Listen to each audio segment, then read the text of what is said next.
Dad, happy Father's Day. I wanted to make you this video because obviously we're not together right now and I still wanted this day to be special for you. So the first one on my list is you are pretty cool. I mean, I'll go ahead and admit that you got pretty sweet moves, like Napoleon Dynamite would say, and all the jokes that you do about the steering wheel and your Cassie thought that one was pretty funny. She still talks about that to this day. And all my friends coming over thought you were the cool dad, and because you were funny and you were just always joking around with us and you kept up with us teenage girls. And I appreciate that because, you know, most kids are embarrassed by their parents, but I was never embarrassed by you. Obviously, too, your sense of humor and your goofiness that you pass down to me, something that I really do appreciate because I think that's one of my best qualities in my personality is my sense of humor and my goofiness and being able to take things lightly and seeing the bright side of things. And I really think that you gave that to me because I don't think it's any question that you are very goofy and crazy and just like I am. Maybe a little weird too, but hey. I put down on here my best memories. Some of my best memories of us is father-daughter nights where we would do all of our little traditions, and Friday night it would be pizza and Dr. Pepper. We would watch TGIF on ABC, and thank you for watching those shows because they were terrible, I'm sure. And the times we would go to Country Junction and of course always every Sunday after church going to Chili's and ordering the old timer with cheese with no onions or tomatoes and getting the chocolate milkshake afterwards. And then of course as we pull out, did you know that there was a movie theater being built there? No, I didn't. Oh, that's pretty cool. I wonder when it's going to be done. Never, but hey, you know. And that was some of the best memories that I have of us, so thank you for doing those. I have on here teaching me how to do laundry, and then I put ... the man way. And I say that because I still remember the day you taught me to do laundry very well, and I'll tell you how it went in case you don't remember. You told me, all right, Chelsea, you separate the darks and the whites. Perm press is for the nice stuff, the delicate stuff, and then the regular is for everything else. So basically, you just stick it in there, you dump all the laundry in there, you put it on go, and then you're good. Put everything in the dryer, you're good to go. And I say the man way because as I've grown up, I've realized that Nana doesn't do laundry that way, and Fredo doesn't do laundry that way, and they take a lot more time than I do, and I put towels in there with shirts, and I put all kinds of things. I don't even use permanent press anymore because, I mean, you know, why? I haven't messed up any laundry since, so thank you for teaching me how to do it the easy way, because as far as I'm concerned, the way they do it is just too hard, and that takes too much time. So thanks for that. And then I have teaching me about baseball. Again, one of my best memories is going to the ballpark with you. I can still very clearly remember the good days with Rafael Palmeiro and Pudge and Rusty Greer and all the big guys, and all the times you took me to the gift shops. That was like my favorite thing to do. And then of course the day that I got that Pudge baseball, that was my best day ever since I love Pudge so much. So thank you for doing that. Just even to this day, being at a baseball game with you and us calling the at-bats and just all the little details that I know about it is really important to me. It's some of my most favorite things to do. And next one I have on here is letting me sing my heart out. And I think you probably know more than anybody how much I love to sing and belt out my tunes. That karaoke machine was the best thing you could have ever bought for me, because that was my absolute favorite thing to do, was come home and sing on that karaoke machine for hours and hours. And then when I figured out how to record things, it was done. I loved it. It was so much fun. And again, my favorite memory, singing Buddy Holly with you or James Taylor, that was the best singing moments I have was in the car and singing with you and all the songs that we knew together. And of course, you know, singing "We Like to Party," we like to party, or in the tub, as you say, Spice Girls, all kinds of things. So the next few things, I'm gonna try not to cry, but you know, it's probably gonna happen. So the next one is for always being proud of me. Obviously, you always tell me how proud of me you are, and see, I wasn't gonna cry. Okay. But it really just means everything to me, and it's so crazy because those words are just 5 words or however many they are, but it means everything to me. And there's that thing that I got from graduation, and it has my picture, and it has the you know, the frame where everybody signed, and it just says, "Chelsea, I'm so proud of you, Dad." And I can't even tell you, every time I look over at it, it just gives me this sense of pride and sense of happiness. And so thank you for always telling me how proud of me you are, and just know that it really does mean everything to me. And with that, I will say something a little bit lighthearted. Taking me to Galveston, again, our traditions of just stuff that we used to do all the time. And you know I wanted to go because of Barney, but I'm glad that you kept taking me back, because that was a really good time. And I mean, how many kids can say that they got to spend so much time with their dad when they were young? And I really appreciate it. And I put in the next one on here, it says ... just being patient with me.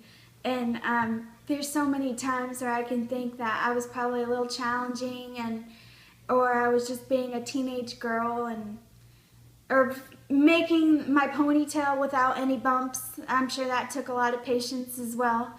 So thank you for being always so patient and so understanding of everything that I wanted to do. The next one on here is working as hard as you do. I can't even thank you enough for working as hard as you do, because I mean, you were from sun up to sundown, you were gone and you were working, and there's not a day that I can remember ever thinking, you know, I wish I had more, or I wish my dad had a better job, or I never thought of any of that. I never really suffered from anything. I never thought, gosh, we're so poor. I mean, I had everything that I wanted, and you really did provide everything for me.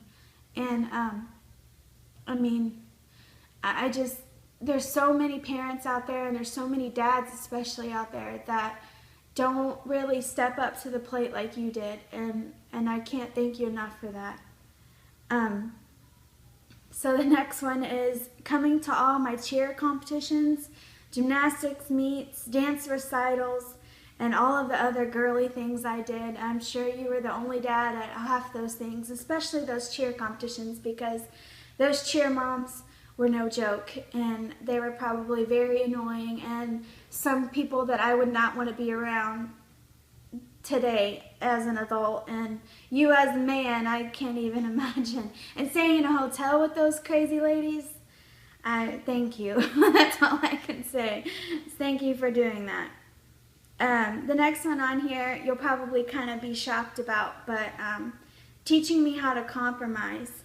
And I say this because whenever I realized there's a lot of things about, I guess you could say, my way of being that came from you, but I think I can really zero in on the compromising for me, because whenever we were trying to come to a decision, or I wanted to do something or whatever, it was never, "No, Chelsea, because I said so." You always made it a point to explain to me why you were making a decision, or say, "Well, if you want to do this, you can't do all of that, but let's do a little bit of it," or whatever. And we always came to a compromise. We always talked things out. We always came to an agreement. And I think that I've carried that into my adult life, because, you know, if I'm if I'm trying to come to an agreement with a group of people or just one person, I always think about, okay, why do they think the way they do, or why do they want what they want? And it's better for me, I think. It makes me a well-rounded person. So I think maybe for you, you could look back on it and wish you did things differently or whatever, but I'm glad you didn't. I'm really glad that we argued the way that we did, but we came to agreements the way that we did, and we compromised, and we were kind of like equals. You weren't above me, I wasn't above you, you know. And I think I want to pass that on to my children too, is to teach them how to see other people's point of views, mainly. Fredo's phone locked up. 1 second. 6890. Sorry, Dad. 6890. Okay, so the next one is my nose. So family tradition, obviously, is this nose, and Papa has it. I have it. Austin has it, but nobody seems to pick on Austin for it, which I don't know why, but he probably has it more than I have it, really, because that nose is you. They cut it off your face and put it on him, is what it really was. But anyways, I say that I thank you for my nose, because I feel like it's my trademark. It's my Hayes trademark. It's something that I am very proud of, being a Hayes and being your daughter. And you know, my nose is kind of like a confirmation of that. Like every day I see that, I'm like, hey, that's the Hayes trademark right there. So thank you for that.